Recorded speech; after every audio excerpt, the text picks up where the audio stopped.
Hello, what's up guys? Good afternoon. So, another day, another vlog na naman tayo for today's video. Nga pala guys, ay update tayo sa ating mga alagang native chicken. At ngayon nga pala ay nagpapakain tayo gamit itong ating, ayan, pinaghalo-halo na organic na pakain. So, ang lamang lang guys sa pagpapakain ng organic ay kahit anong alaga natin ay kumakain. Tingnan nyo naman guys, mayroon tayong kambing na kumakain ng ating organic na patuka. Siyempre kasama na dyan yung ayan, tuta. So dito naman sa kabila guys, ito yung ating panibagong alagain na 1 month old na ducklings. So ayan guys, oh. Yan ay isang buwan na napapisa natin galing sa incubator. Ito ay may kasabayan ng mga sisiw na Decal Parawakan at saka Black Australorp. So bali yan guys. Ayan, medyo mailap. Ano? Mailap siya dahil nga hindi sanay.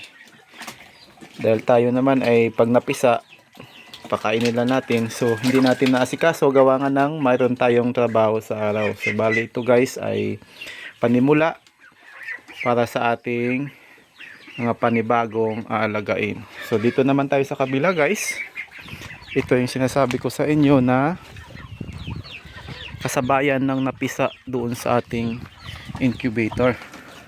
So ito medyo malalaki na sila guys. Ayan, yan ay lahi ng ating Decal Brown at saka Parawakan Black Australorp na pinapisa sa incubator.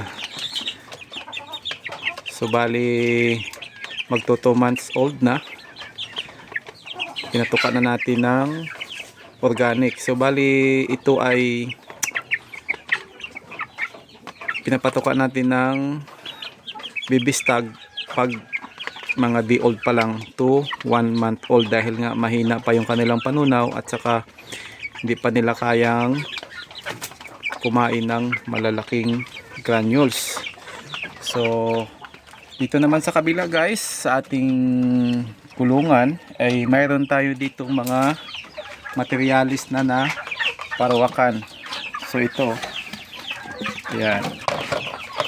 So sa katakaw niyan kumain. So bali ito guys ay ating gagawing materyales para naman may magamit tayo soon. Ito naman yung ating lahi na ng ating Decal Brown. Ayan o. So medyo mailap dahil bago ko palang kinulong. Gawa nga ng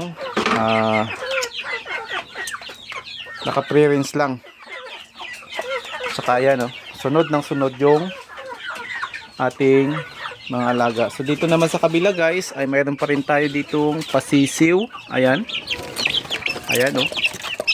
Yan, bali ito ay ilan to? 2, 4, 7 piraso. Ayan, 7 piraso na parawakan. Ayan, gutom na yan. Parawakan Black Australorp at saka Rhode Island. So kinukulong natin guys, gawa nga ng minsan ay umaambon, saka alam naman natin na mahirap mag-alaga ng sisiw lalo na kung nagkakasakit na. So 50-50 yung kanyang survival. So bago natin itibitawan guys ay siguro mga 2 months ganon. So ayan lang guys yung ating mga panibagong updates at panibagong mga alagain. Yan. So far ay maganda naman yung takbo ng ating native chicken. So bali nakapabenta na rin tayo ng marami-rami na rin na mga ready to lay na native chicken. Yun nga lang ay medyo mura lang yung per kilo dito sa amin guys. Nagkakalaga lang ng 200 pesos per kilo. So ito naman yung alagang kambing natin guys.